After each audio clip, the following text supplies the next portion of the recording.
Você não precisa ser juiz nem fazer direito para falar sobre justiça. Ela faz mais parte da sua vida do que você imagina. Meu nome é Debs e está começando mais um Papo Debs. Bora bater esse papo? Que tal um cafezinho para acompanhar?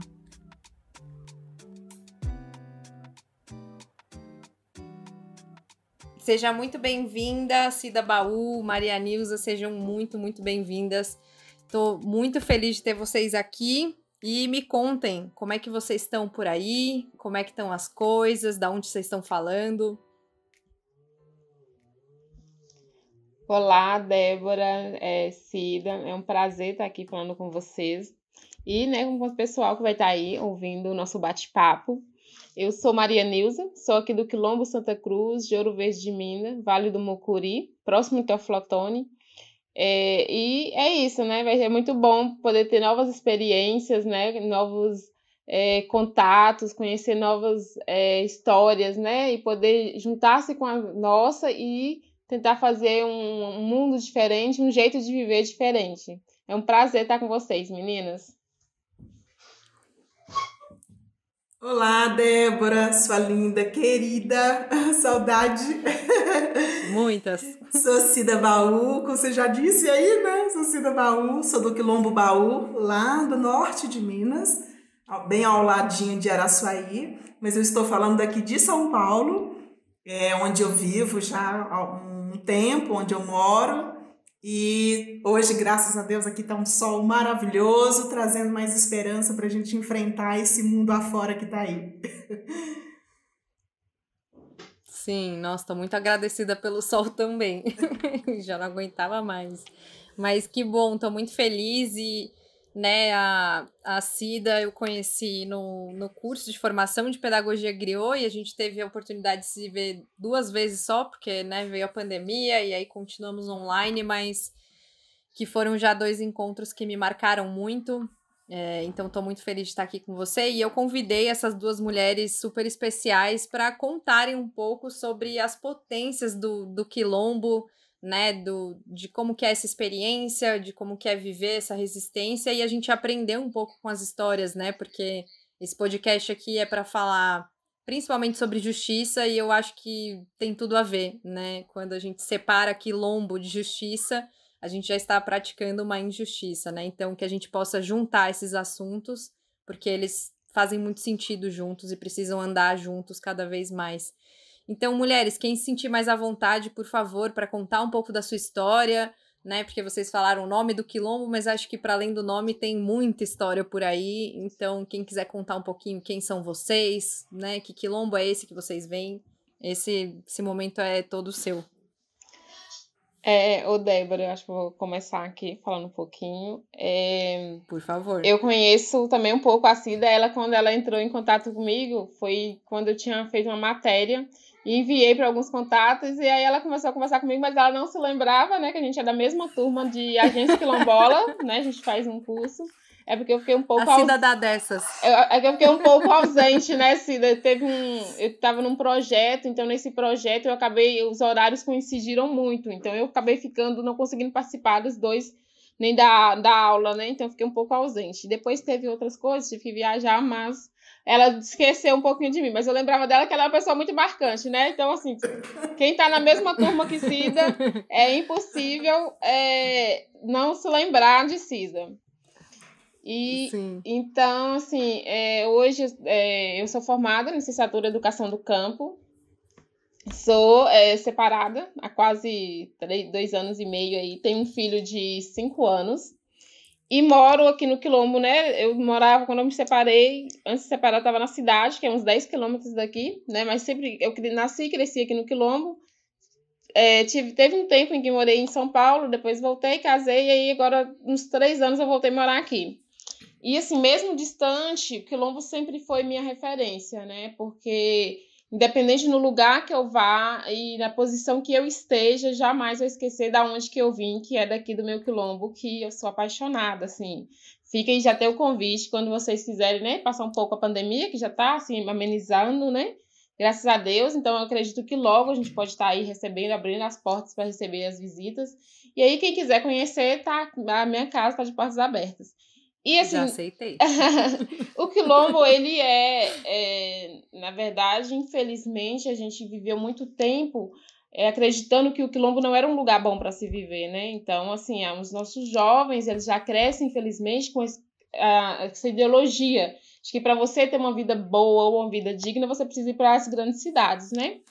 E hoje, assim, a maioria dos nossos jovens aqui são formados e a grande parte na licenciatura em Educação do Campo. E a gente dizia, muitos jovens formaram no mesmo curso para uma cidade pequena, então não tem a menor condição de todo mundo dar aula, né? E, na verdade, assim, eu nunca fui muito, gente, aquela pessoa de ter muita paciência para ensinar, não. Eu falo que se eu precisar, eu vou ter que conseguir, né, encontrar essa paciência de algum lugar. Mas, quando a gente estava terminando, eu estava formando, faltava um semestre para me formar, eu já estava separada. E eu dizia assim, gente, eu não quero precisar sair do meu quilombo para me ter uma qualidade de vida, para me ter vida digna, né? Eu não quero sair daqui, eu quero ter essa qualidade de vida, ter dignidade aqui dentro. E aí juntamos com as primas, a gente montou a nossa grife, a gente hoje tem uma grife, que é a Quilombo Modas.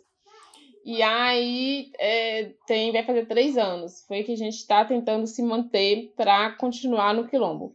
Mas, assim, independente da Quilombo Modas, é passar para os jovens que qualquer lugar que ele vai ter dificuldade, né? E aí a gente vê, quando a gente cria Quilombos Modas, não é pensando só no financeiro. A gente pensa em mostrar o social e o cultural para as nossas crianças já crescerem conhecendo uma nova história das comunidades quilombolas do povo negro, porque infelizmente nós negros só aprendemos na escola que somos escravizados, que somos filhos de escravos, e não contaram pra gente a nossa verdadeira história, e que foram negadas pra gente. E até hoje, infelizmente, mesmo com as leis que são obrigados a ter ensino afro, né, dentro das escolas, não passam esse ensino. Ainda continua nessa metodologia daquele discurso preconceituoso e racista que somos escravizados, que somos filhos de escravos, né? Que somos descendentes de escravos. A gente, sim, somos descendentes de escravos, mas não é só essa que é a nossa história.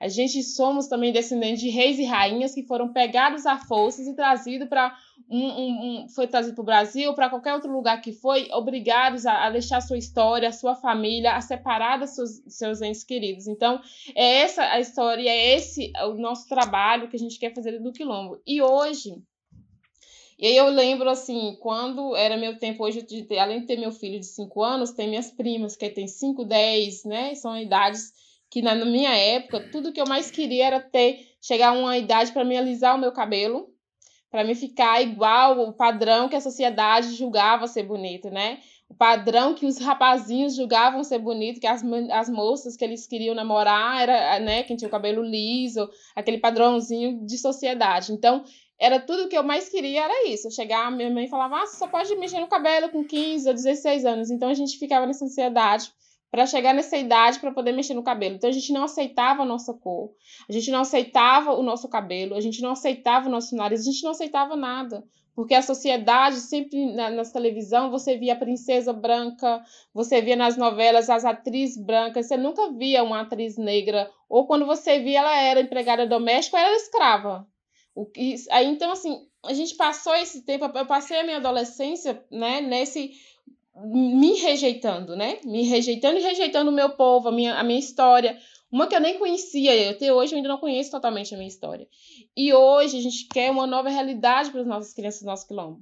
E aí, quando chega Quilombos Moda, a gente faz totalmente diferente. A gente busca trabalhar a autoestima das crianças. E aí, quando chega um tempo, assim, depois que eu me separei, eu acho que eu falo que eu me rebelei, eu falo com as meninas que eu entrei na vida delas para mudar completamente a vida delas. E aí, então, eu passo meu cabelo, eu já cortava o cabelo, usava o cabelo afro, usava trança coloridas, e as minhas primas começam a me ter como exemplo. E aí elas começam a usar as tranças coloridas, a a não ficar pensando e idealizando que para elas serem lindas, elas precisam ter o cabelo esticado, lisinho, e aí começam a gente tem um batuque, um grupo de batuque, e aí elas pegam a saia delas e vai, as meninas de 5 anos, 6 anos, levar para as rodas de batuque para estar junto com a gente ali. Então, esse é um trabalho nosso do Quilombo aqui. Se disser pra gente que, se eu disser que o meu Quilombo é tudo as mil maravilhas, não é, né? A gente ainda falta muita políticas públicas a chegarem aqui, né? A gente tem muitas lideranças que correm atrás, que lutam, mas infelizmente, cada governo que vem, eu digo que sim, que para nosso povo negro é tão difícil. Às vezes as pessoas dizem que a gente está o tempo todo se vitimizando, mas não é isso. E outra coisa que eu sempre costumo dizer, você não pode nunca falar do lugar de fala de algo que você nunca viveu ou que você não vive. Então, assim, como que você vai dizer que alguém está vitimizando se você não está ali sentindo na pele? Então, cada governo que entra, às vezes a gente consegue ter um governo que apoia o povo negro, de alguma forma, um pouco as lutas, a gente ganha ali 2, 3 conquistas, e aí entra um outro governo que não apoia essas lutas, a gente tem que lutar para não perder aquilo que a gente já conquistou. Então, é um trabalho tão cansativo e tão árduo que você, às vezes você fala assim, não, no próximo ano eu vou lutar para tal coisa, não, aí você se engana, que no próximo ano você tem que lutar para permanecer aquilo que você já conquistou, né? Então, assim, a gente vem no nosso Quilombo fazendo esse tipo de trabalho, de nos aceitar a nossa história, o nosso povo, a nossa ancestralidade, né, que é uma coisa incrível, assim, e conhecer de fato quem é o povo negro, da onde vem a nossa história, de onde vem a nossa força, que a gente não somos só descendentes de escravos, a gente tem muito mais, né, no nosso sangue, na nossa história. Outro dia eu estava lendo um livro que dizia assim, as nossas forças, elas vêm de muito tempo, né, de nossos ancestrais bem antigos, né? Então é isso que a gente está trabalhando para que o Quilombo, né, hoje seja isso. E aí tem uma coisa interessante também, as pessoas acharem e de certa forma quererem que nós, comunidades quilombolas, sejam aquela comunidade de casinha de jumento ainda, de como se a gente não pudesse ter o direito de ter internet em casa, uma casa digna, como que eu vou dizer? Essa estrutura mesmo, né? Porque geralmente as pessoas vêm me perguntando para mim assim, mas como que é a sua comunidade quilombola? As casinhas são de jumento, mas espera aí, será que a gente tem que a vida inteira passar nessa precariedade? Será que a vida inteira nós negros não podemos ter doutores na nossa família, não podemos ter uma casa digna, não podemos ter televisão, não podemos ter internet, não podemos ter carro, a gente não pode ter conforto, né? Então, assim, no minha comunidade quilombola, a gente tem uma vida, eu diria que muito boa comparado a muitas outras comunidades quilombolas ainda, né? É algo que me entristece falar aqui, porque eu tive um trabalho recente com algumas comunidades quilombolas e, infelizmente, tem comunidades que nem energia elétrica ainda tem. E aí tem muitas pessoas que acham que nós, comunidades quilombolas, temos que viver nessa fase de não ter nem energia nem casa digna. Não, a gente está lutando para cada dia a gente ter equidade, sabe? Porque o Brasil, ele nos deve isso, ele nos deve, não é nem igualdade, não. Eles nos devem equidade, porque a gente, foi o nosso povo que construiu tudo isso, né? Então, esse é o trabalho que a gente vem fazendo com as nossas crianças, principalmente, porque para mim o futuro está nelas, porque elas é que vão conseguir manter as nossas tradições, as nossas culturas, as nossas raízes. Então, é isso aí, um pouquinho que eu tenho para falar. Nossa, sim, é isso, acho que eu precisaria Tudo bem? uma semana, aí a gente volta, porque, nossa, assim, quanta coisa, e eu fiquei pensando aqui, né, assim, respirando enquanto te escutava, e uma coisa que eu acho muito interessante do que você traz da sua história, que é essa perspectiva de as pessoas acham que a gente tem que ficar assim ainda, ou as pessoas acham que a gente tem que ficar daquele outro jeito, fala muito sobre poder, né? Porque quem tem que achar o quê? Sim, né? Tipo, é o modo que vocês querem viver da mesma forma que eu, né, como mulher branca, posso escolher aqui no lugar que eu quero morar, do jeito que eu quero, e ninguém me fala se eu posso morar num apartamento ou se eu posso morar numa casa e como que eu posso morar, né? Então, eu acho que essa opinião, né, tipo, esse preconceito travestido de opinião, né, um preconceito que é disfarçado a partir da palavra opinião de eu acho que você tem que morar aqui sim ou assado, é só um jeito de reafirmar onde que está o poder, né? Onde que a pessoa quer que esteja o poder, porque ela quer decidir onde está o quilombo, como que fica o quilombo, e muitas vezes quando, né, esse assunto do quilombo vem da resistência, eu já escutei muito que né, quer que chegue internet, mas quer continuar com a cultura do quilombo. Tipo, sim, né, porque eu acho que as pessoas podem optar como que elas querem viver o seu modo cultural, né? Mas enfim, a gente está falando aqui de um poder, né, tanto prático quanto simbólico, que é perpetuado há muitos anos e a gente continua colocando, e aí tô dizendo aqui no meu lugar de fala, o quilombo como ou algo romantizado, né, que é como você falou, bom, tem questões lá, óbvio, né, tem questões aqui que a gente precisa olhar, como eu também tenho questões na minha comunidade, por assim dizer, num lugar de quilombo, é aquela casinha que tá ali em cima do morro, que as pessoinhas, tipo, sempre nesse lugar, ou as pessoas colocam num lugar que é o outro extremo, que é um lugar ruim, né? De precário, de não ter acesso a nada, não sabem nada, enfim. Então, acho que muitas coisas aí pra gente desconstruir e para construir algo novo e a partir de fora também, né? E aí tô dizendo do meu lugar. Mas já escutei muito na sua fala que você também é o futuro, né? Você falou que essas crianças são o futuro, mas assim, para mim, te escutar, você é o próprio futuro, assim, né? De pessoas que já estão fazendo a história, Sim, né? Débora, e assim, quando eu falo, na verdade, outro dia até com um colega, ele pediu para mim falar, né, dessa tecnologia, de como que a tecnologia vem modificando essas tradições. E eu acredito que, assim, a tecnologia, tudo tem seus dois lados, os lados bom e ruim. E a tecnologia, Sim. não necessariamente ela é ruim quando ela entra dentro do quilombo, entendeu? Então, não significa que uma tecnologia entrar dentro do quilombo que eu vou deixar a minha cultura para trás, né? Eu posso Exato. associar muito bem os dois. Um exemplo bem claro, isso a gente vê nessa pandemia, porque na pandemia todo mundo usou a tecnologia para fazer as reuniões, para fazer trabalhos remotos, e independente de onde que você esteja, se é numa aldeia, se é numa comunidade quilombola, isso foi necessário para você, de alguma forma, ter dignidade, trabalhar, estudar, entendeu? Então, eu não acredito que uma coisa interfere na outra. É óbvio que isso tem que saber lidar. Porque o que eu acredito é que os nossos ancestrais, os nossos anciãos, eles têm que passar essa cultura, essa tradição para as nossas crianças, para não deixar morrer. E a gente tem que saber trabalhar as duas coisas. Porque eu sempre falo, por exemplo, com o meu filho, eu tento trabalhar as duas coisas para ele. Ele não precisa deixar a nossa cultura e para ter a tecnologia, mas ele também não precisa deixar a tecnologia só para manter a nossa cultura. Ele pode associar os dois. E quando você fala que eu sou já, né, em fato, assim, essa revolução dentro da comunidade, dentro da família, a gente, com a nossa grife recente, a gente fez um desfile.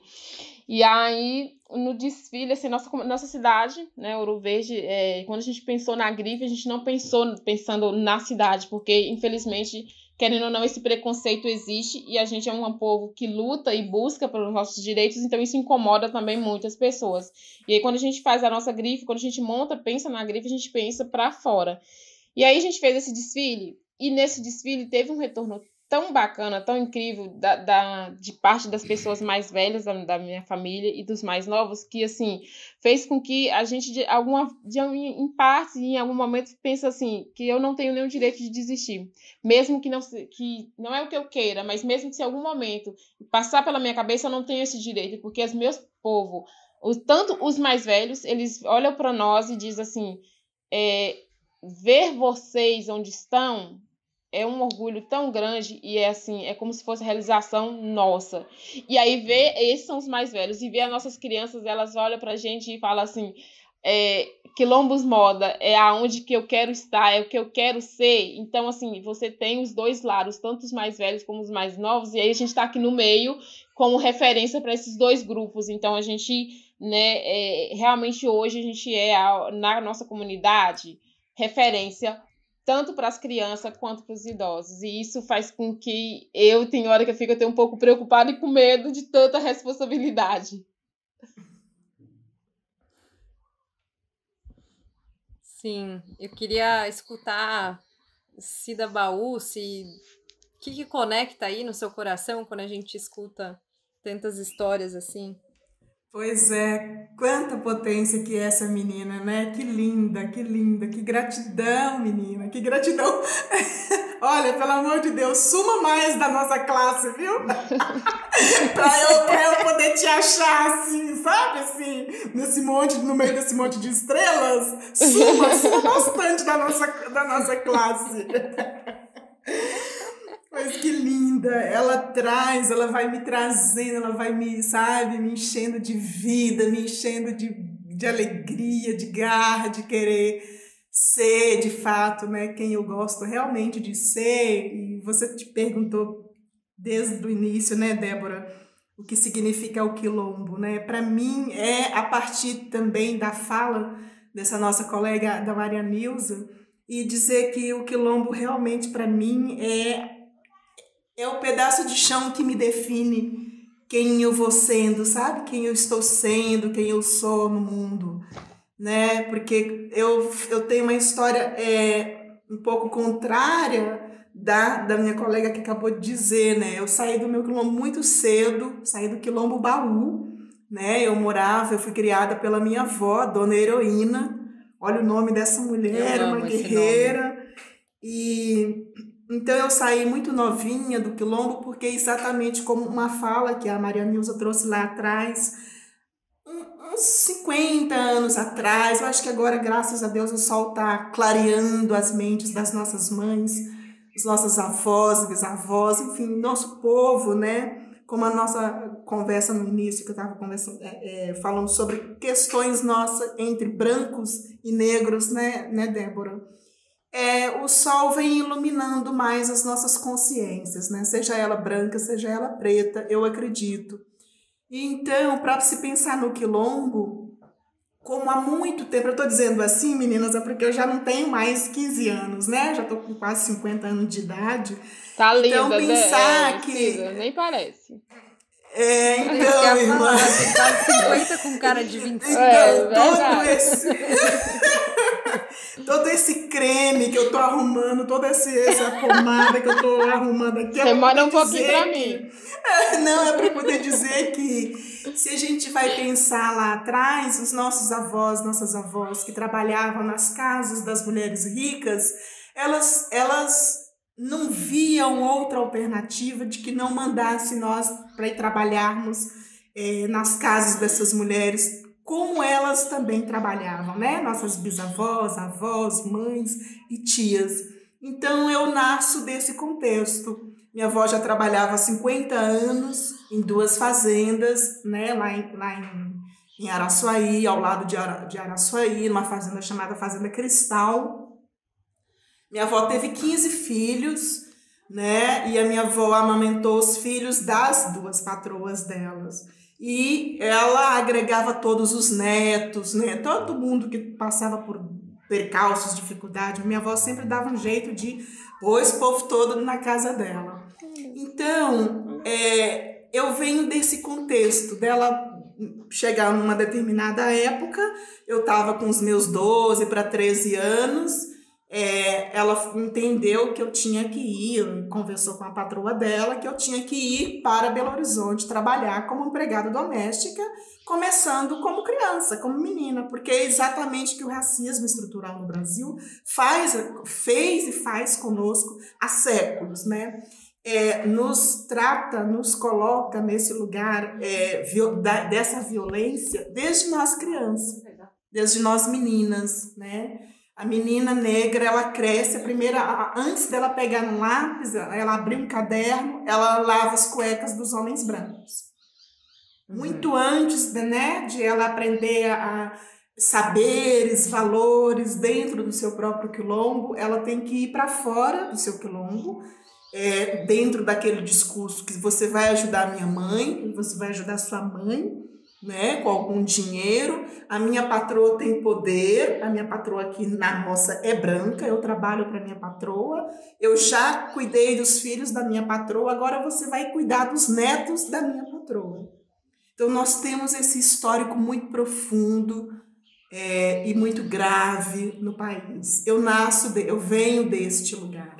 Então eu cresci em Belo Horizonte, trabalhando em casa de família, sem escola, completamente distante dos meus familiares, da minha mãe, dos meus valores culturais quilombola, né, de um povo preto, de uma comunidade dentro desse Brasil, em que, se a gente for localizar o que significa o quilombo dentro do Brasil, é exatamente esse processo de violência, né, profunda com todo o nosso grande Brasil. Então, olha como que é interessante ter ouvido a Maria Nilza quando ela fala que hoje em dia os meninos todos estudam dentro da sua própria comunidade e às vezes não tem nem como espaço para trabalhar todos ali, né? Aí o meu caso foi diferente, porque como eu cresci longe, eu cresci à distância dos meus, eu cresci muito mais dentro da memória do que eu vivi, do que eu carreguei comigo. Desde eu novinha, desde eu pequena, e aí a pedagogia griot vem me mostrar o significado das memórias, porque ainda que a gente não tenha a capacidade intelectual de se colocar no mundo, mas uma coisa chamada espírito, que é muito mais elevado do que eu, Cida, guarda em mim, guarda o que é de melhor em mim. E é isso que vai me acordando, que foi me acordando, que foi abrindo os meus olhos e me mostrando de que lugar que eu venho, que significa esse lugar, quem é que viveu lá, quem é que vive lá, por que desse lugar, né? Qual é a geografia desse lugar, quais são os valores espirituais, artísticos, né? Intelectuais deste lugar. Então, e aí olha que interessante, eu em Belo Horizonte cresci, né, nesse lugar de doméstica. Lá pelos meus 25 anos eu começo a me perguntar, ué, mas todo mundo tem um lugar, de onde eu sou, né? Quem eu sou? Todo mundo tem o seu lugar de se colocar. Então eu entendi que eu falei assim, gente, eu sou uma pessoa suspensa no mundo, eu trabalho numa casa, eu nem ganho salário para trabalhar aqui, porque eu trabalhava de graça. Quando você vai trabalhar na casa dos patrões, principalmente quando você vem lá da roça, é naquele imbróglio de que, olha, você dando uma sandalinha, uma camisinha, uma blusinha, uma calcinha para ela, já vai ajudando, né? A mentalidade das nossas avós lá atrás, eu acredito, quero muito ter esperança, por isso que eu falei do sol, que eu acho que o sol vem iluminando mais as nossas mentes, né? Porque se a Maria Nilza, com certeza, ela é muito mais nova do que eu e já está com essa consciência de mundo, é porque alguém do lado dela, que muito mais velha do que ela talvez, ajudou ela a abrir essa consciência, né? Então ela já nem precisou vir para Belo Horizonte, para São Paulo, né? Para qualquer um lugar, para elas fazer essa pergunta para ela e se entender como uma mulher negra que pode sim viver na sua melhor potência, criar uma grife, ter um filho, ter uma família, né? E se colocar como mulher no mundo, como cidadã brasileira no mundo, não é mesmo? Então, 50 anos, como eu estou falando que eu vou fazer quase 50, vou fazer 50 anos, daqui a um pouco, daqui a 3 anos eu já faço 50 anos, aí a gente vê que lá atrás ainda era nebulosa as mentes das nossas mães e a mente de muitas mulheres brancas que ainda entendia esse lugar, né? Porque se você for ver ali, tinha a união, a conversa de duas mulheres, uma negra e uma branca, uma que estava no lugar de patroa e outra que estava no lugar de empregada. Não houve ali uma conversa, mas assim, ela é uma criança, ela é uma menina. Não vamos fazer isso, não vamos mandar ela para trabalhar lá fora, porque ela vai ter que enfrentar um mundo que é um mundo que talvez ela não esteja preparada. Ela é uma criança, vamos arrumar, vamos dar um jeito de colocar a Aparecida, né? A Cida, lá em Minas eles chamam de Parecida. Vamos colocar ela numa escola, vamos achar um projeto aqui, criar um projeto de mundo aqui para as nossas crianças aqui da roça, né? Quem é rico e mora na roça nunca vai dizer que está dentro de uma comunidade. Vai dizer que é um fazendeiro, que é isso, que é aquilo. Nós não, nós sempre achamos para nós que é o nosso lugar de viver, a roça e o quilombo, né? A comunidade. Então, quando eu fui me acordando para essa pergunta que vibrava dentro de mim, mas quem eu sou? Mas para onde eu vou? Essa família não é minha família. Eu jogo bola, eu brinco, eu limpo a casa, eu passo a roupa, mas eu não posso tomar na mesma xícara.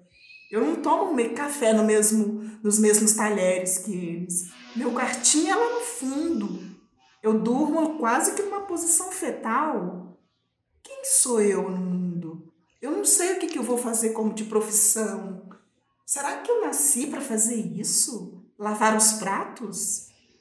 Será que Ô, eu não vou Cida, ter o contato com os meus familiares, com os meus irmãos, escutar os sonhos dos meus irmãos, eles escutarem os meus? Será que é isso ser mulher negra no mundo? Oi, querida, pode dizer. mas pelo menos você teve essa consciência, né? Porque outro dia eu conversando com algumas. Eu trabalhei pouco tempo, mas eu trabalhei também sendo babá um tempo em São Paulo, né? Mas isso foi. Não se compara a sua história. Nem se compara a sua história. Mas, assim, eu conversando com outras pessoas que trabalhou em casa de família, até às vezes da minha idade ou mais nova que eu, elas vêm ter uma prima minha que vem me dizendo assim: ela me tratava como da família. Como? Como, filha? Para de se iludir. Que te tratava como da família.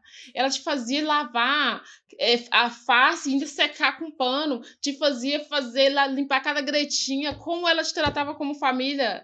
Então, assim, pelo menos você teve essa consciência ainda, mesmo nessa idade, que como você fala que saiu, teve essa consciência, mas infelizmente tem pessoas da minha idade ou mais nova do que eu, ganhando isso que você disse, uma roupinha ali, um calçadinho ali, e ainda achando que é da família, gente, você entendeu? É esse sentimento que aí eu acredito que, assim, pessoas como você, e até como eu, ou outras pessoas que têm essa consciência, é não deixar que as nossas mulheres, que as nossas mães, que as nossas filhas, que as nossas primas entrem em casa das pessoas. Eu não estou dizendo que ser empregada doméstica não é digno, não estou dizendo isso. Eu só não aceito que a gente até hoje somos escravizadas. Porque ainda somos escravizadas em um monte de casas.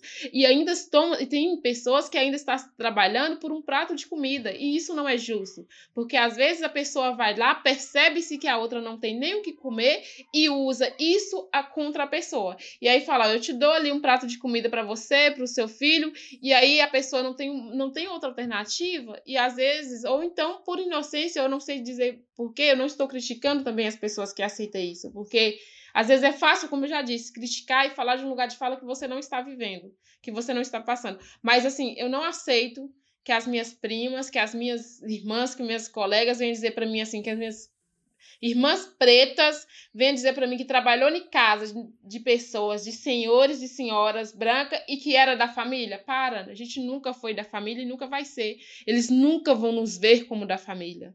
Porque quando sumir o primeiro 10 reais, é na nossa bolsa que eles vão procurar. Quando sumir a primeira joinha de ouro deles, é na nossa bolsa que vão procurar. Quando o filhinho deles começar ali choramingar, era na nós que eles vão querer saber o que aconteceu, se bateu, se não bateu, você entendeu? Então, nós nunca vamos ser da família, nós não podemos aceitar isso, entendeu? Porque aí, quando você fala isso, veio muito na minha memória isso, eu falo com minha prima isso direto, que ela vem me dizer assim, eles me tratavam como da família. Eu falo, filha, não se iluda, você nunca foi da família deles, e nunca será.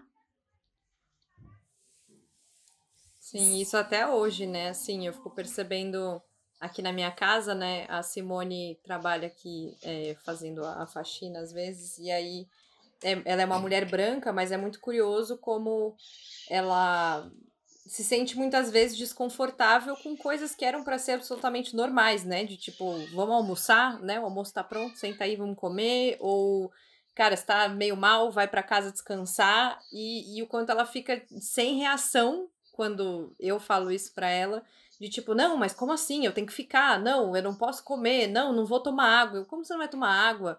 E é uma coisa muito.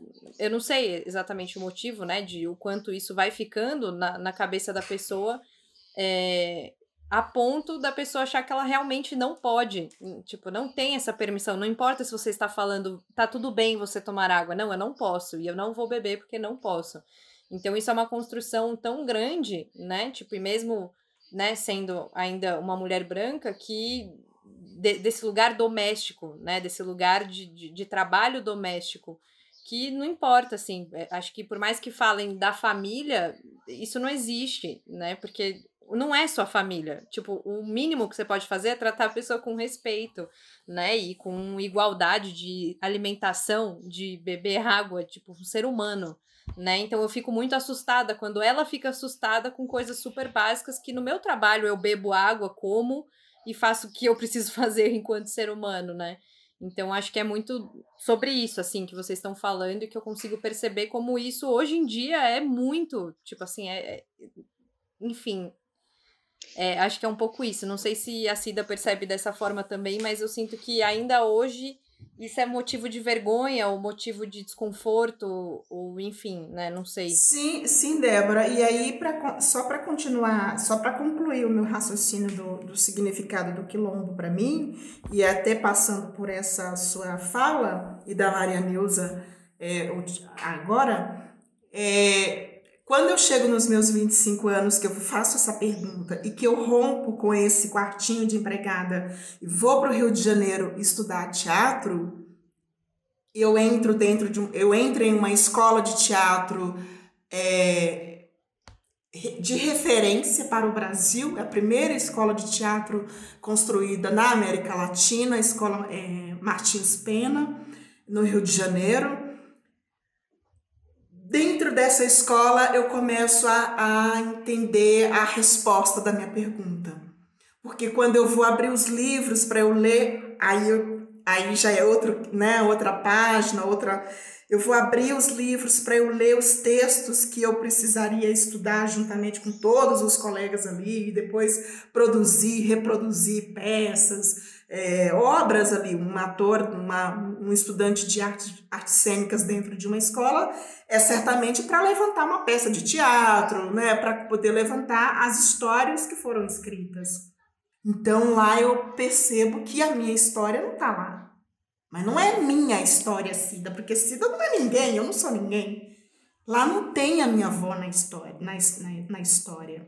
E uma das coisas mais impossíveis para o mundo, para um ser humano se situar na vida, é quando ele não se percebe. É quando não tem espelho para ele. Se eu sou negra e eu não vejo a minha avó e não vejo a minha mãe, eu não sei quem eu sou. Então, quando eu vou ler essas histórias, e aí eu percebo que nesse lugar, dessa fala que você trouxe do desconforto da sua empregada na sua casa, aí eu, negra, dentro de uma escola branca, né, com outras pessoas, eu acho que na minha turma eu era a única negra. Isso foi em 2001, né, quando eu entrei na Martins Pena.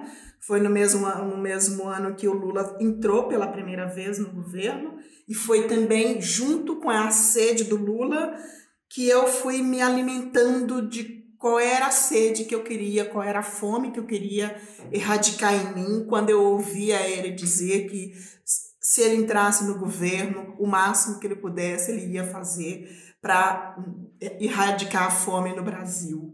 E eu pude ver isso com os meus olhos, que ele fez, né? Isso aí é uma outra questão, mas dentro da pergunta que você fez, dentro da Martins Pena eu vou perceber que quando o Rodo, dentro de uma escola de teatro, vem para mim como uma personagem, que estou estudando um papel para fazer uma história, eu percebo que a empregada doméstica foi comigo para dentro da escola.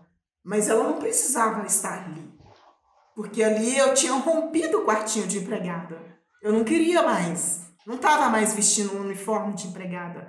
Eu queria estar com um livro, com um livro aberto, com o coração e peito aberto, entender um personagem, ler uma história, levantar ele e questionar ele com a sociedade. Então eu fui ver que o personagem que eu deveria levantar era um personagem que não existia na história do teatro no Brasil. Porque lá não estava o meu avô, que foi um grande guerreiro, minha avó, uma grande mulher guerreira, dentro de uma comunidade quilombola, que serviu os brancos nesse país, que morava e mora a continuidade dos nossos que estão lá dentro de uma comunidade. O que significa uma comunidade quilombola? Então, sem essas referências, e ainda que não fosse quilombola, sem essas referências eu não consigo levantar nada como artista. Aí é que eu vou olhar e voltar para Maria Nilza de novo e entender que, Cida, é isso. Você está se sentindo suspensa porque o lugar que te define primeiramente como ser humano, cidadã brasileira, é o lugar onde você nasceu. Só que você foi afastada dele. Então, o que você tem que fazer? Pega a sua lamparina, qual é o material, qual é o objeto que você tem mais lembrança, memória, carinho, apreço do lugar que você veio. Foi a lamparina, porque eu nasci à luz de lamparina. A Maria Nilza acabou de falar, e agora tem muitas comunidades que nem a luz elétrica tinha. Na minha não tinha e até hoje não tem, né? Então, a lamparina, para mim, ela é um símbolo muito profundo, muito rico. E aí, simbolicamente, eu pego essa minha lamparina para, de novo, olhar para o caminho, né? Lá daquele lugar, aquela estrada que me trouxe lá do Nordeste, lá de Minas, para chegar de novo no meu quilombo, mentalmente, espiritualmente, né? Começar a olhar para aquelas pessoas, histórias daquelas pessoas, o que significa o quilombo, o assentamento no chão, a terra, o bem viver, os saberes, a minha ancestralidade. Aí eu volto novamente para São Paulo, para o Rio de Janeiro, para Belo Horizonte e para a Alemanha, onde eu fui morar por 3 anos, e entendi que para eu me tornar uma atriz, para eu, né, conseguir de fato me aterrissar os meus pés no chão como artista, como atriz, eu precisaria olhar com orgulho, defender com orgulho, ter respeito, ter amorosidade com o lugar que eu venho, com os ancestrais que criou este lugar, com aqueles que fizeram tudo para que pelo menos este lugar ainda hoje possa existir, né? Porque se não fosse a luta tão árdua de todos os nossos ancestrais, nem os quilombos nós teríamos aqui hoje. Eles, né, a violência, o poder, a ganância tinha matado tudo, tinha destruído tudo. Porque só pode existir um quilombo quando ele foi muito adentrado ao mato. Hoje está muito fácil de encontrar um quilombo, né? Está muito mais fácil, está muito mais aberto, muito mais estradas, muita gente quer ir para lá, todo mundo quer fazer turismo. Não tenho nada contra essas coisas. Eu estou dizendo no sentido do simbólico, do quanto que o nosso povo, a nossa ancestralidade, a minha ancestralidade, teve que se esconder mata dentro para hoje eu pudesse contar uma história. Óbvio que eles não pensaram isso, é claro. Eles não fizeram isso por mim, pela Cida. Mas eu estou dizendo por 54 milhões de brasileiros nesse país que são povo negro, que é povo negro, que é gente negra, né? Que são homens e mulheres negras, crianças negras. Então, isso para mim foi assim um marco na minha vida, porque eu precisei passar por tudo isso, né, para me encontrar. E aí, chegando, né, quase os meus 30 anos, aí eu vou firmando os meus pés no chão, batendo cabeça dali, daqui, fazendo peça de teatro para diretores brancos, muito autoritários, no mesmo lugar ainda de uma serviçal, servindo sempre para as atrizes brancas brilharem, para os atores brancos brilharem, quase que limpando o chão dos teatros por onde eu passei, porque o diretor branco, a diretora branca, ela não vai arredar o pé do privilégio branco deles. Então, ao longo desses anos, eu venho derrubando essa mata, né? Nesse sentido, derrubando esse olhar, derrubando essa certeza deles, de nos colocarem no lugar que eles querem, sempre, né? E aí me limpando dessas camadas e construindo através dos terreiros quilombolas, da sabedoria do povo negro, da riqueza da cultura, do samba, da música, da reza, do canto. Eu estou fazendo agora um trabalho com a Fabiana Cosa, ela tem um trabalho lindo que se chama Canto é Reza, né? Então a gente canta coisas de vários lugares, vários quilombos, vários terreiros.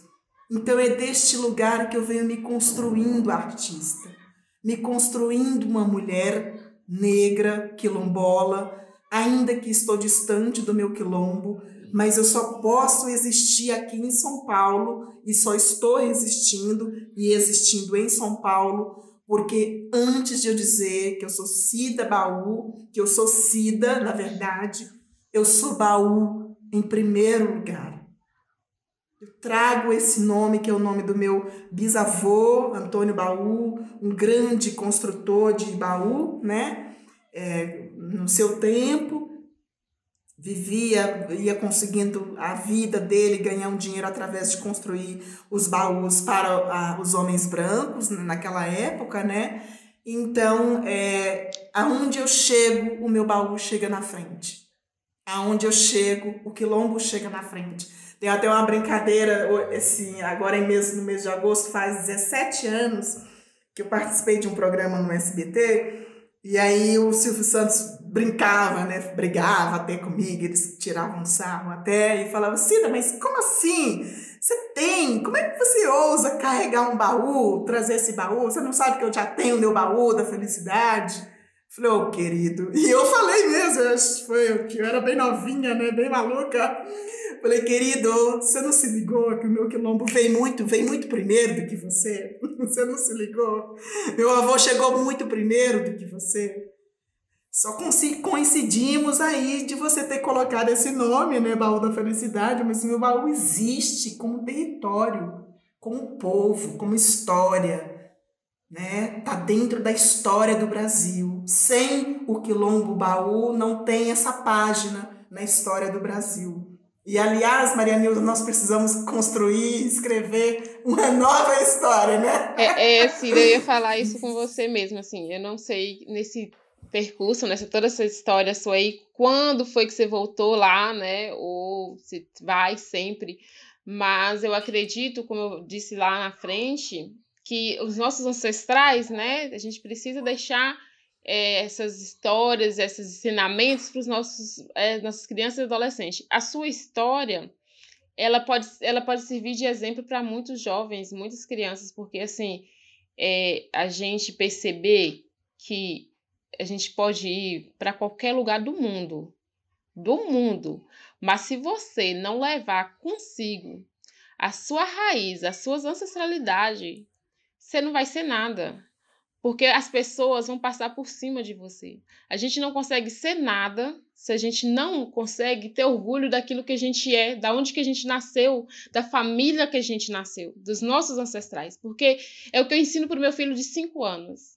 Ele pode ir para qualquer lugar do mundo. Ele pode estar entre os mais que disser que é os milionários dos milionários. Ele pode estar entre qualquer pessoa desse mundo. Que ele jamais esqueça de onde ele veio e de quem de fato ele é. Porque nós já deixamos para trás muita coisa, nós já damos demais para esse Brasil, já deixamos as pessoas pisarem e dizer quem a gente tem que ser, e hoje a gente não pode aceitar isso. A gente hoje tem que mostrar para eles quem de fato somos, de onde viemos e para onde que a gente quer ir. E a sua história, ela é incrível. É lógico que, assim, poderia ser diferente. Poderia. Ela poderia ser totalmente diferente. Você poderia estar aí sendo uma protagonista dentro da televisão, mostrando e ensinando pra gente, a gente tendo você como referência, como aquilo que você disse. A gente olha pro espelho, a gente olha pra televisão, a gente olha pro teatro e a gente não conseguia ver referência. Hoje em dia essa história está mudando aos poucos, mas ela poderia ser diferente. E aí a sua história, ela não foi diferente, essa é a sua história, como você disse, né? Você tem um baú, você carrega a sua história, essa é a sua história. E com a sua história, você pode fazer com que a vida e a história de muitos outros jovens possa ser diferente. Eu não sei como que você conseguiria fazer isso, né? Mas eu acredito que, assim, mesmo de longe, você consegue mudar a vida das pessoas de dentro do seu quilombo, porque eu percebi que as pessoas, elas precisam ter pessoas como referência. Elas precisam ter alguém para olhar e se espelhar. Para olhar e dizer assim, ó, eu posso mudar, a minha história pode ser diferente, eu posso pegar como exemplo a história de Cida, a história de fulano, de ciclano e fazer diferente a minha, porque a gente não pode acreditar, eu tenho uma coisa que eu fico indignada, nós somos descendentes de escravos? Somos, mas nós não precisamos morrer escravos. Nem da sociedade, nem de uma família branca, nem de ninguém. Nós não precisamos morrer escravos. A gente consegue mudar a nossa história, basta a gente querer. Mas, infelizmente, ainda tem muitas pessoas que ainda... isso vem impregnado, vem passando de geração em geração, essa escravização, esse machismo, esse preconceito, e aí eles não conseguem muitas vezes sair disso. Mas quando eles conseguem ver histórias como a sua, ou como de qualquer outras pessoas que mudou totalmente o rumo, isso ajuda demais, Cida. E aí eu acredito que você pode fazer muita, mas muita diferença dentro do seu quilombo, ou talvez também, quando a gente fala quilombo, é porque eu estou falando de um lugar que eu estou hoje. Mas é do nosso povo negro em si, independente se ele esteja numa comunidade quilombola, se ele esteja na favela, independente de que lugar que ele esteja, porque o nosso povo negro sofre demais, gente. Eu não consigo aceitar isso, e eu nunca vou aceitar isso. E eu uso meu filho, os meus primos, as minhas primas, para mostrar para eles e dizer para eles, olha, eu falo pro meu filho, você pode até ser filho de uma mulher negra, hoje separada de uma comunidade quilombola do interior de Minas. Mas você pode ser, meu filho, o que você quiser ser.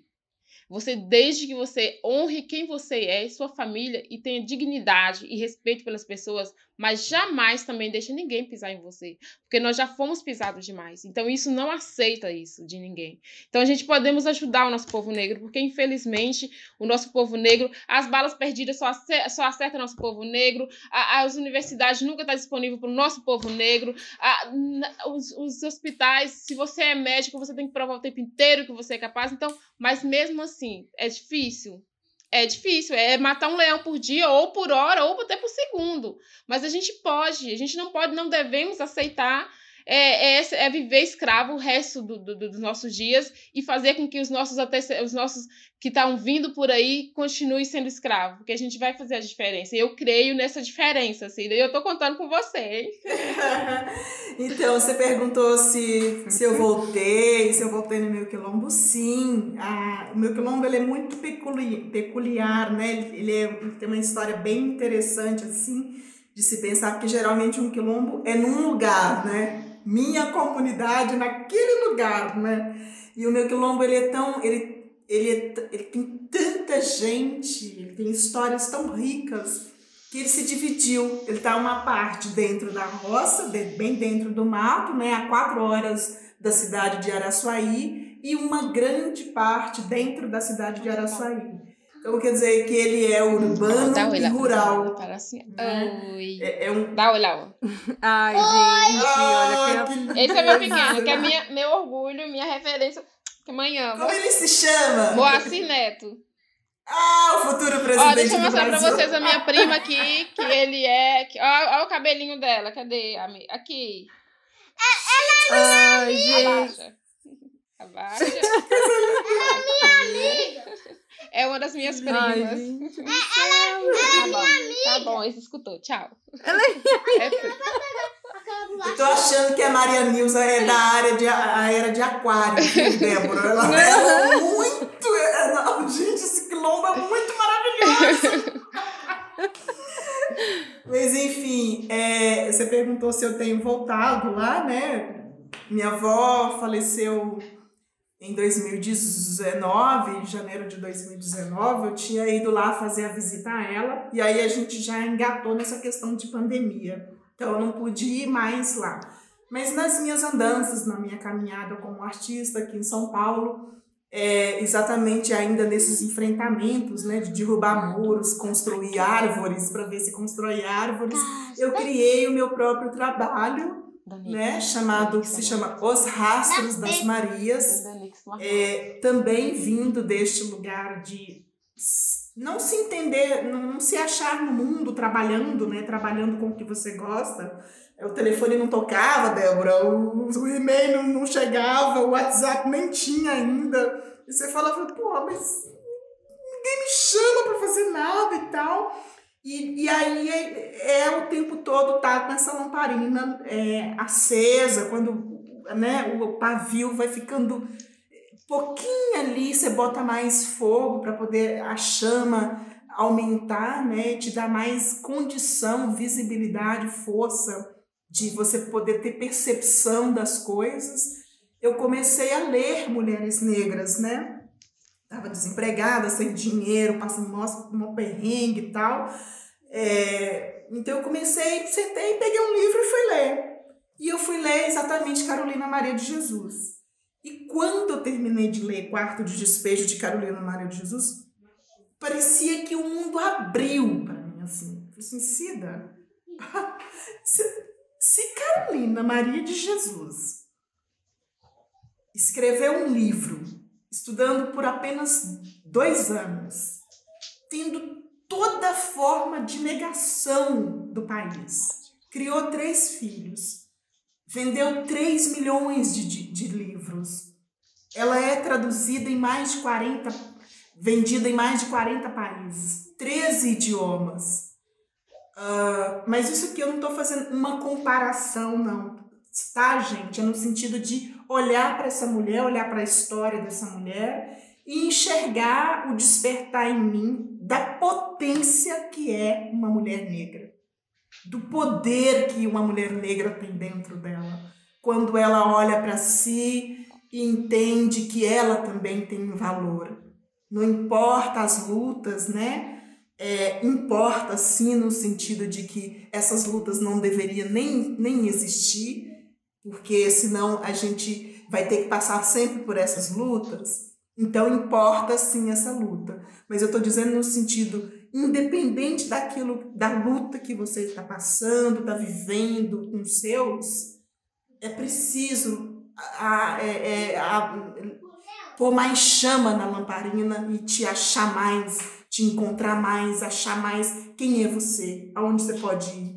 Então, eu fui lendo Carolina Maria de Jesus, Conceição Evaristo, Lélia Gonzalez, Beatriz Nascimento. Fui pensando na história de luta, de vida da minha avó. Eu falei, gente, eu preciso fazer um trabalho sobre esse lugar da mulher negra no Brasil. Então, eu chamei esse trabalho de Os Rastros das Marias, convidei uma diretora que eu amo de paixão, que mora aqui em São Paulo, que é mineira, uma grande atriz, Gabriela Rabelo.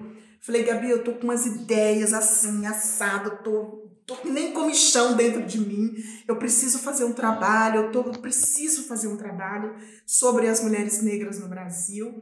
E ela sentou e escreveu um texto, o texto é lindo, é dela, ela que escreveu, mas muito bebido em Carolina Maria de Jesus e toda e qualquer mulher negra no Brasil, principalmente uma mulher quilombola, né? Uma mulher preta que mora dentro de um quilombo, uma mulher preta que mora dentro de uma periferia. Por que Carolina? Porque Carolina vem lá de Minas, né? De soldo da escravidão, resquício da escravidão com o avô dela, vem para São Paulo e faz toda a vida dela dentro de uma favela, dentro de um lamaceiro aqui na favela do Canidé, em São Paulo.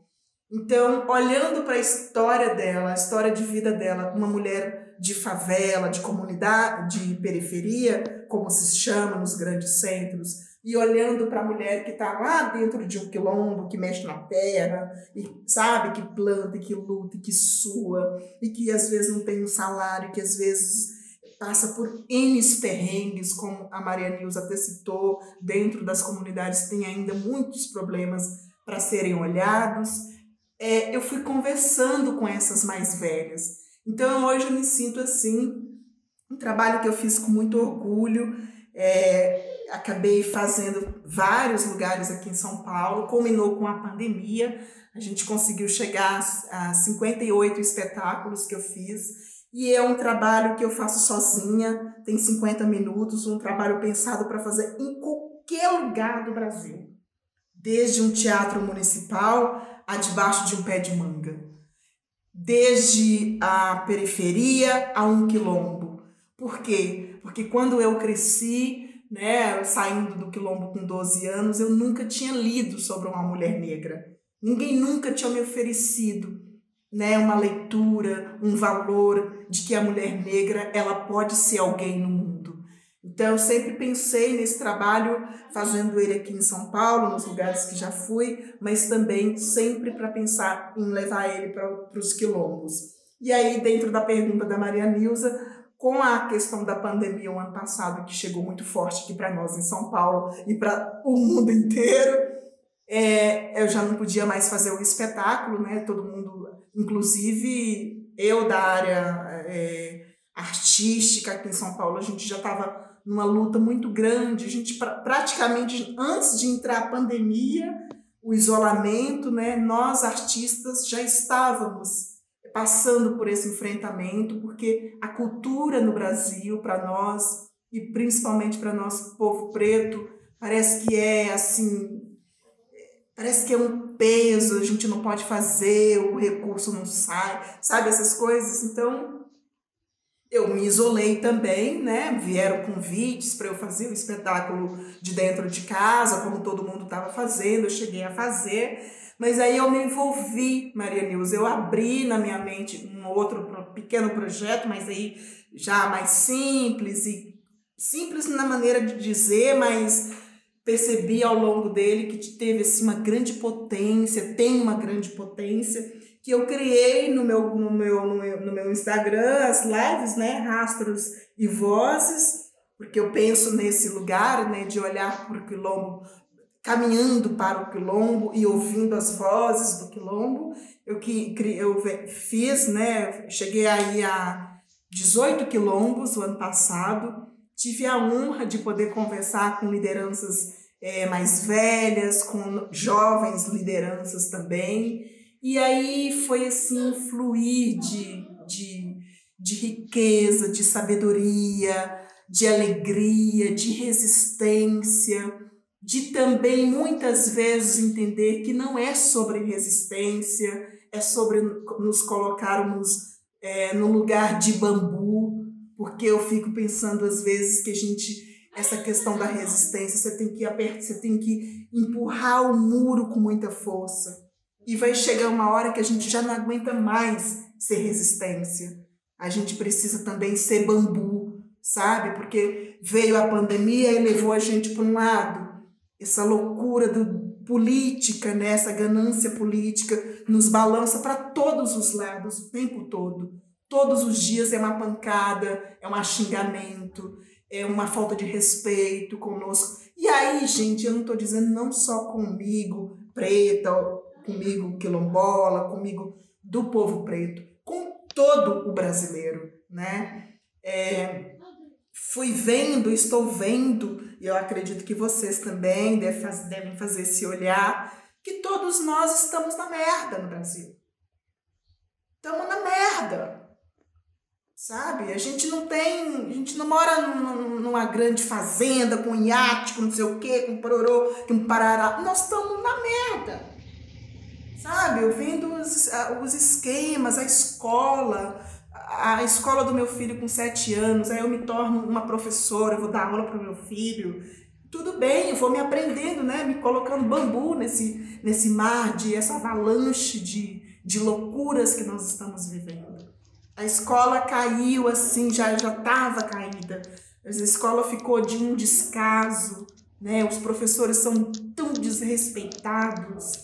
A gente de um dia para o outro precisa se virar e ensinar os nossos filhos, não sabemos nem como é que ensina. E aí também já estou entendendo que é um novo aprendizado, né, uma nova consciência de mundo que nós vamos precisar abrir daqui para frente, porque necessariamente a gente vai ter mais que mandar os nossos filhos para a escola, porque nós vamos ter que chegar uma hora de nos responsabilizar com o ensinamento com eles. O Estado não vai dar conta, não está dando conta. E não tem nenhum interesse e nem mostra para nós que vai ter que vai dar conta de fazer isso, né? Então, é neste lugar que eu estou, através desse trabalho com as Marias, através das lives, que neste momento eu estou parada com ela, porque é exatamente esse lugar que nós estamos vivendo, bem pandêmico, né? Tem dia que desestabiliza você a fazer uma coisa que você tá fazendo. Você não tem cabeça. Não dá para fazer. Um parente seu foi embora. Te pega demais. Um amigo seu foi embora. Né? A pandemia levou o descaso, o negacionismo. Tudo isso está embutido. Então tem dia que é só para ficar como um bambu mesmo, sabe? E não estou fazendo muita coisa, não estou produzindo muita coisa, não estou sendo muita coisa, porque não tem como, não tem de onde tirar energia. Então, aí é o momento de novo, de exatamente nesse momento, em que estou terminando uma formação, onde essa querida aí também está estudando, eu acredito que ela volta conosco, né? Que é a formação territorial quilombola. Me interessa muito, ainda que eu estou aqui na cidade grande, dentro de São Paulo, mas me interessa muito. Eu estou sempre com os olhos virados para o mato. Eu moro na cidade, mas eu olho para o mato o tempo todo. E estou terminando a minha formação na pedagogia griot, onde eu digo com muito orgulho que é a minha universidade, a minha faculdade, porque tudo que eu mais quis na minha vida é que os meus mais velhos tivessem me ensinado as coisas. Como eu saí muito novinha, fui para o mundo servir, eu não tive esses ensinamentos. Quando eu entro na pedagogia griot, eu tenho esse presente de poder sentar no chão de um quilombo, de um quintal, e ouvir os meus mais velhos e aprender a dar benção aos meus mais velhos e aprender a escutar, aprender que eu sou gente, que eles também são, aprender com as lutas dos nossos mais velhos e voltar para a cidade grande e dizer ainda mais forte que eu só sou porque os meus já foram e ainda estão lá. É isso.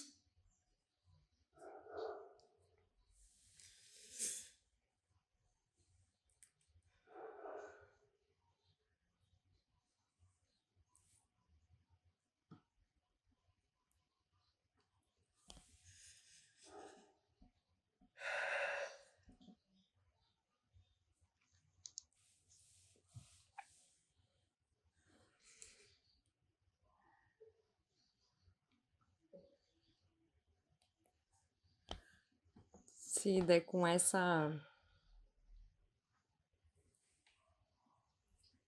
sua existência que o que eu queria acrescentar aqui, né, já indo para o final do nosso encontro, é que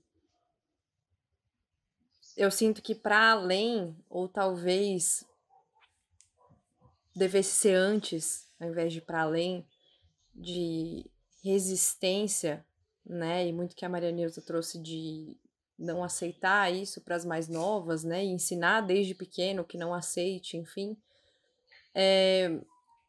a justiça entra aqui para mim de qual que é o diálogo e qual que é a resistência que eu faço do lado de cá, né, porque além de ensinar, não deixem que te desrespeitem, por que que a gente não ensina do lado de cá, não desrespeite os outros, né? E tô dizendo de um lugar muito falho também, né? Assim, Débora, mas do quanto isso não foi inventado por vocês. Isso não é para ser. Porque parece que além do problema, ainda vocês têm que viver a resistência ao problema, né? Tipo, não é só viver o problema em si, mas é viver a resistência do problema. E aí, para mim, não há possibilidade de se construir ou falar de justiça no Brasil que não seja a partir desse diálogo, que não seja a partir desse movimento mesmo, né? Não só de palavras, mas de ação, de como desconstruir ou como construir uma convivência, né, antirracista, para que não precisem mais mães e mais mães negras terem que ficar falando não deixem que desrespeitem, né? Porque o importante aí é não desrespeite as pessoas, né? Que é isso, você disse que você se sentiu vista enquanto uma pessoa, que você tinha valor. E não precisaram me passar isso quando eu era pequena. Era algo que, enfim, tá validado. Tipo, você é um ser humano e você tem valor por isso, né?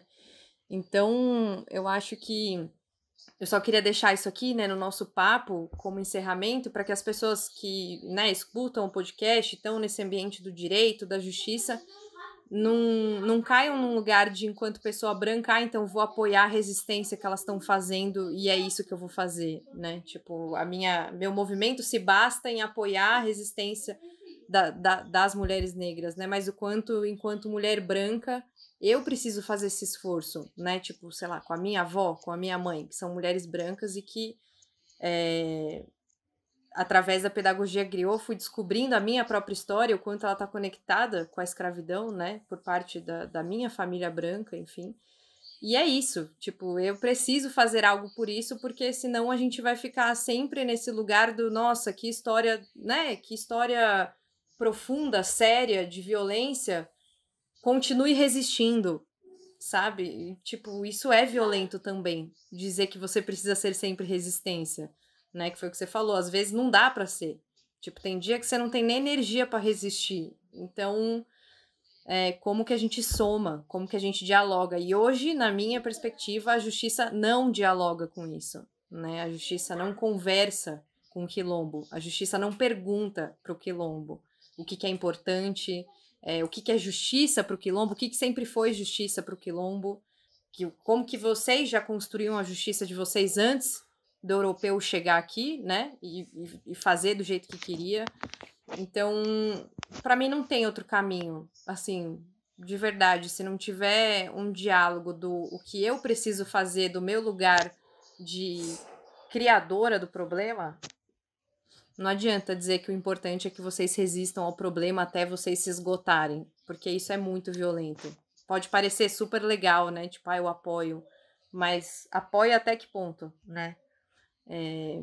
Sei lá, tipo, confrontar a minha avó racista, né, tipo, explicitamente, é algo que tipo, vem um peso ancestral com isso, porque não é só a minha avó, né, tipo, eu não sei como que isso foi se dando dentro da minha família, mas que não tem outro caminho, tipo, não tem, não faz sentido o problema ser criado por brancos e só as pessoas negras estarem falando, estamos sofrendo, tipo, não faz sentido. Então, eu só queria compartilhar isso com vocês, porque eu acho importante que isso seja uma mensagem da nossa conversa.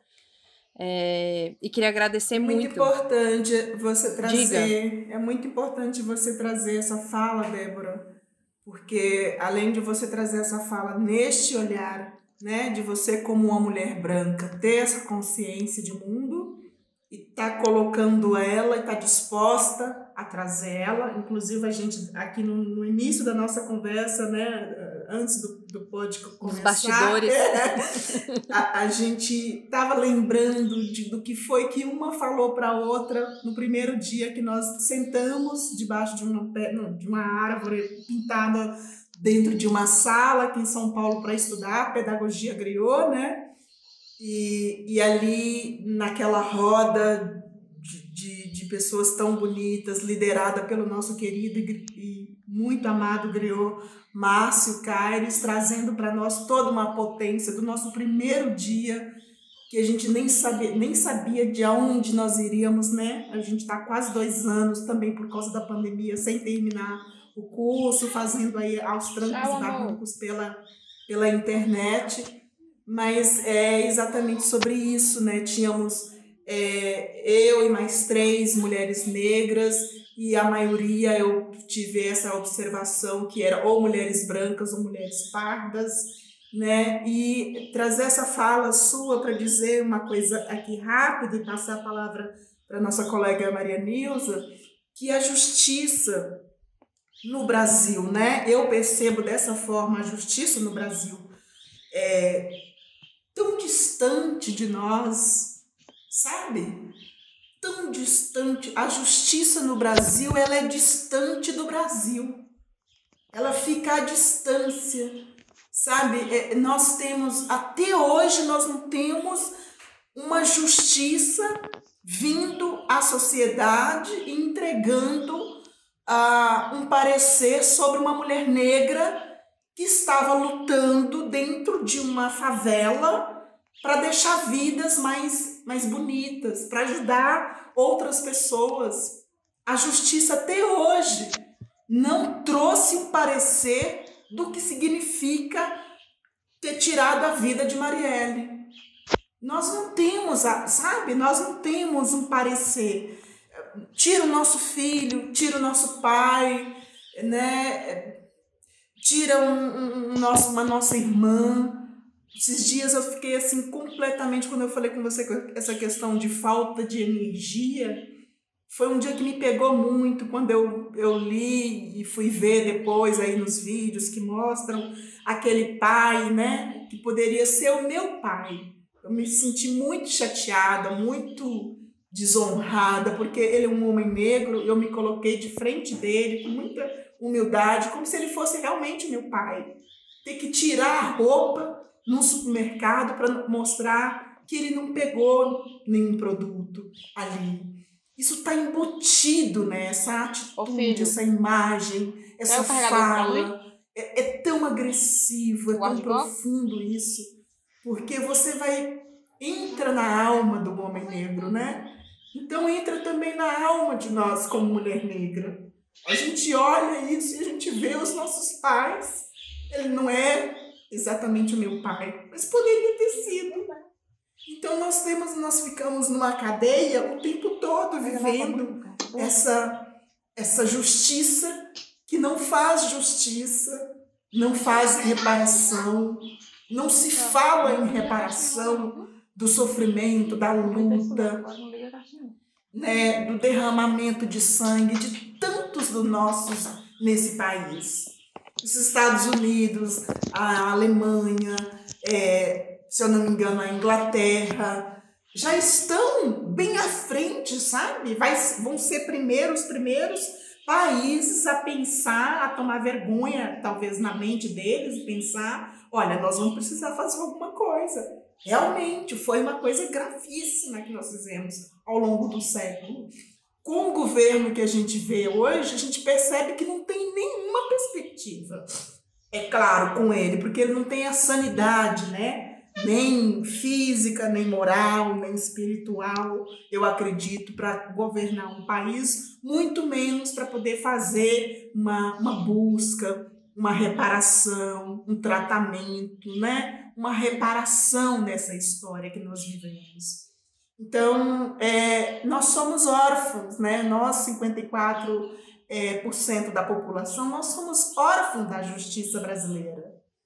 Então, é nesse sentido que eu queria entregar a palavra, agradecer imensamente por esse convite, Débora, pela sua generosidade de escutar, desculpa pelo choro, porque não tem como nesses dias... Aqui não aceito desculpa por chorar, não.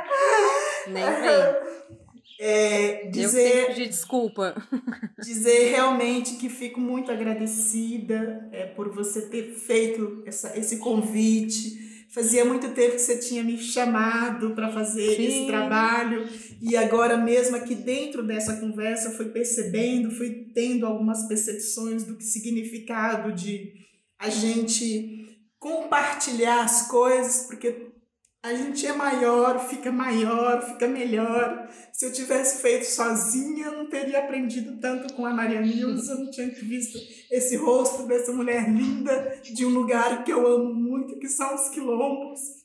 E eu não poderia me sentir muito mais potente. Então, muito obrigada mesmo. Desculpa, eu sou chorona. Eu quero deixar no final, assim, vou usar uma fala da Débora e da Cida, quanto a Débora fala da justiça, né, de justiça. Débora e Cida falou de justiça, mas Débora, você falou de uma fala aí que é o que você pode fazer, o que a pessoa branca pode fazer. E eu acredito que antes da justiça,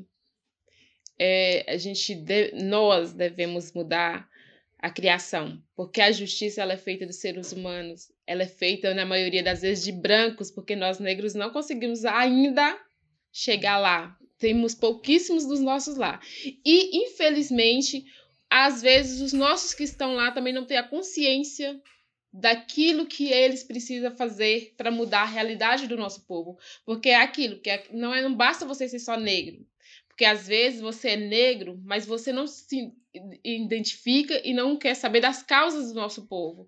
E aí você chega lá onde que você poderia estar ajudando, você não ajuda e faz ainda pior.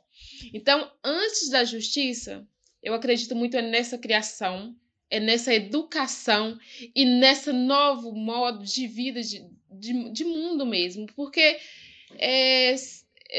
somos negros, temos, infelizmente, eu sempre digo para as minhas meninas, para os meus meninos, assim, eu não sei se a gente vai chegar em um momento, ou pelo menos eu tenho certeza que eu não vou ver esse momento, de que vamos ter essa equidade, esse respeito, de você respeitar o seu espaço, de eu respeitar o seu espaço, de você respeitar o meu espaço, de eu respeitar que você é uma mulher branca, tem sua vida, suas prioridades, mas você respeitar o meu lugar também. Então, antes da justiça, a gente precisa pensar muito nessa nova criação, nessa nova educação, tanto da pessoa branca quanto da pessoa negra. Porque não vai mudar, não vai fazer muita diferença a justiça na nossa vida se quem estiver lá não ter essa visão de humano mesmo, de humanidade mesmo, porque eu não consigo entender o porquê do preconceito, do racismo, até porque não teria muita graça esse mundo com todo mundo igual, pensando igual, no mesmo patamar, na mesma vida, para mim não teria graça.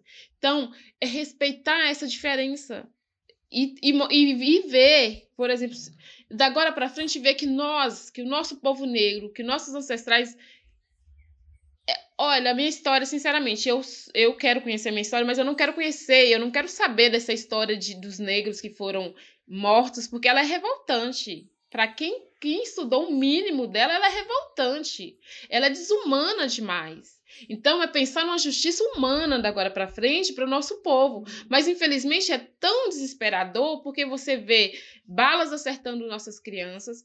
E aí, quando o Cida vem falar desse novo mundo que a gente está aí prestes a viver, de fato, assim, eu acredito que mais intenso ainda, mesmo com a pandemia acabando, sobra novamente para o nosso povo negro. Porque aí você vê as mães que não tiveram estudo, como que elas vão ensinar as crianças em casa?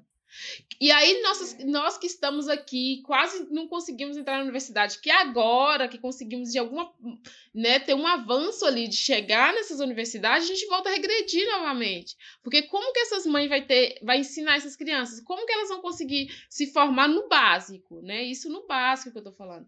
Então, é pensar em como reparar essas injustiças que nós ainda, cada dia que passa, sofremos, né? E eu penso assim, que a justiça, ela precisa... Na verdade, não é a justiça que precisa mudar, não.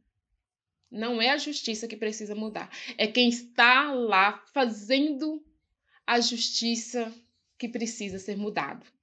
Porque se eles não forem mudados, nosso povo negro vai acabar morrendo, nosso povo negro não vai entrar nas universidades, nosso povo negro não vai ter espaço em lugar nenhum, nosso povo negro vai continuar sendo escravizado. E aí, assim, isso me preocupa. É por isso quando eu falo que o meu filho, eu estou criando o meu filho, se ele vai seguir a minha criação, eu não sei. Mas eu estou criando meu filho para ele ser diferente, porque infelizmente nós também, mulheres negras, estamos fazendo errado, porque criamos nossos filhos também errado. E eu estou criando meu filho para mostrar para ele, olha, você pode passar por uma mulher que ela esteja nua. Se ela disser para você que é não.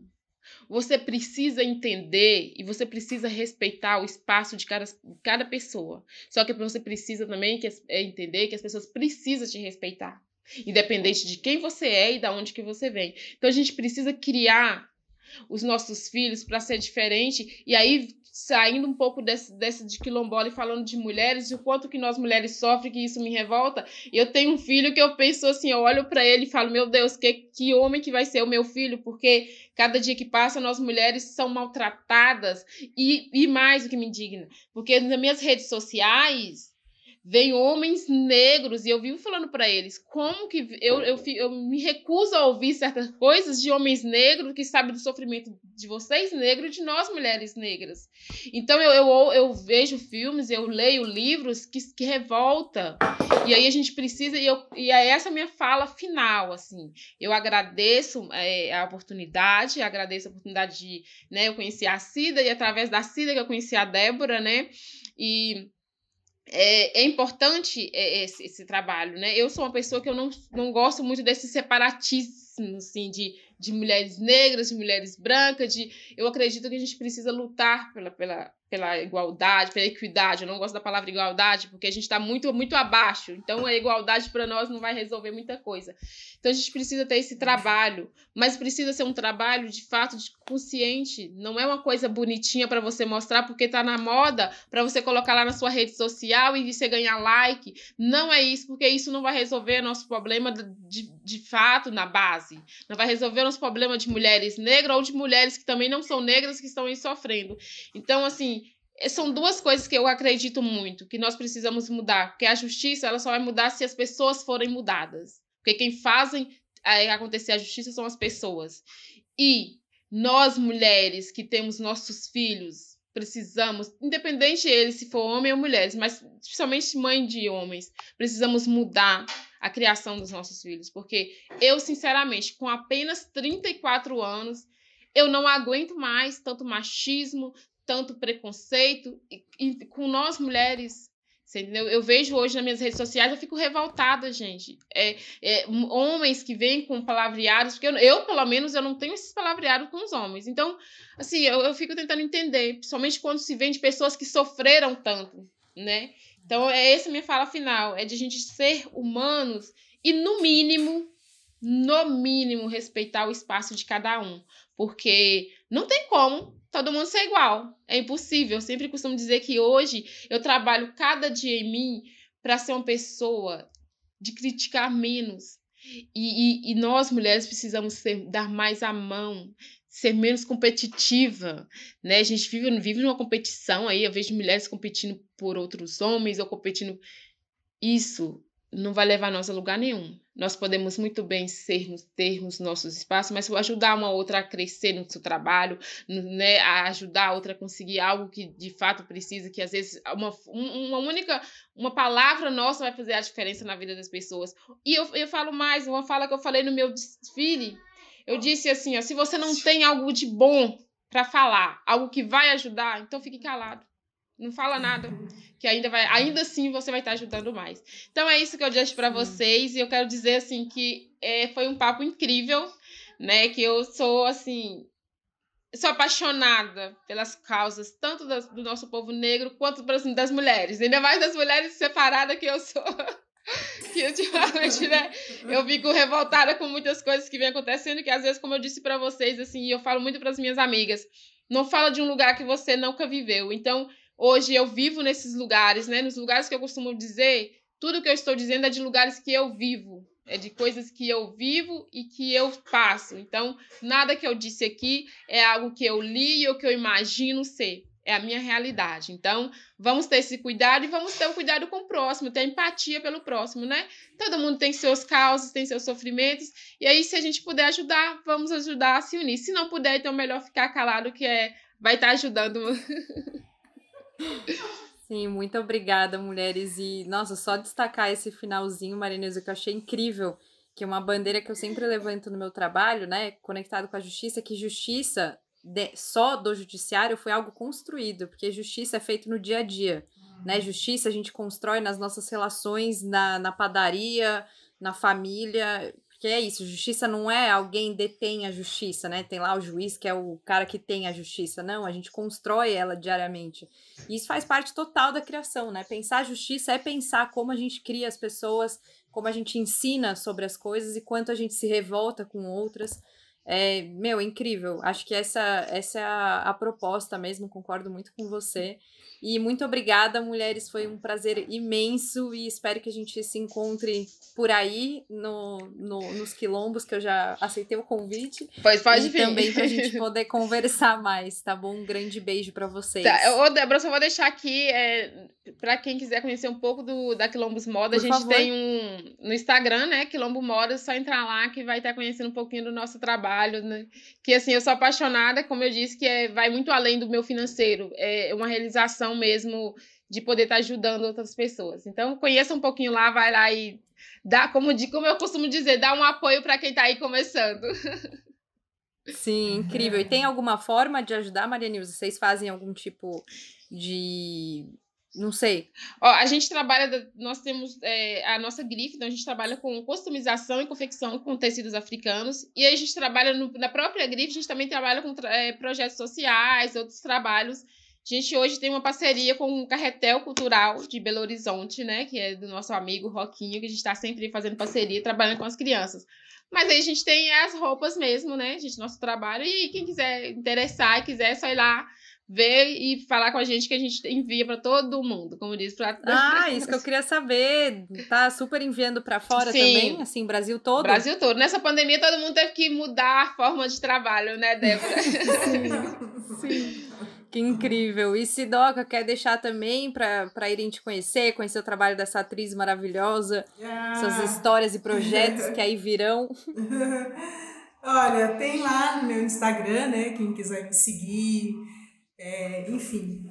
Mas o que eu queria deixar é que, além dos rastros das Marias, que só está paradinho por enquanto, por causa da pandemia, mas que logo, logo a gente vai começar, eu começo a circular com ele, se Deus quiser, eu quero e todos queremos, né? Porque precisa presencial, né? A gente chega uma hora que a gente já não aguenta mais, a gente quer fazer as coisas juntos, e aí com todo cuidado, certamente vai ser assim. Também estou ensaiando um novo texto de um amigo, um querido, um produtor aqui em São Paulo, que escreveu um texto belíssimo, chamado Um Muriqui Aqui, que é para falar sobre o desmatamento, né? Um outro desrespeito que o nosso país vem sofrendo faz séculos, que é essa morte das nossas florestas, né? Desenfreadamente, sem nenhum respeito, que aí vai atingir diretamente as nossas comunidades, né, Maria Nilza, quilombolas e principalmente as nossas comunidades indígenas. Então, é um texto muito lindo, que a gente vai trabalhar com temas relacionados à natureza, o sol, a chuva, o fogo, né, a queima que está profundamente aí, a fome no Brasil, que volta para o mapa do Brasil, né, se diz tanto isso,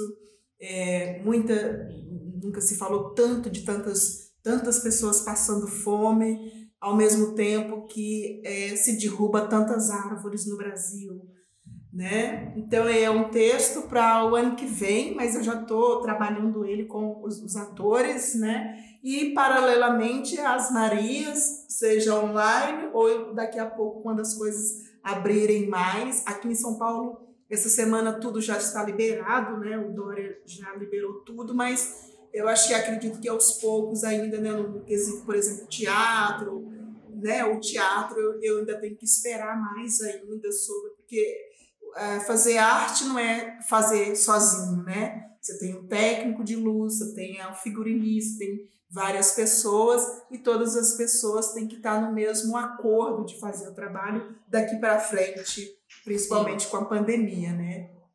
Eu tenho que respeitar isso, independente da minha vontade de querer fazer o trabalho ou não.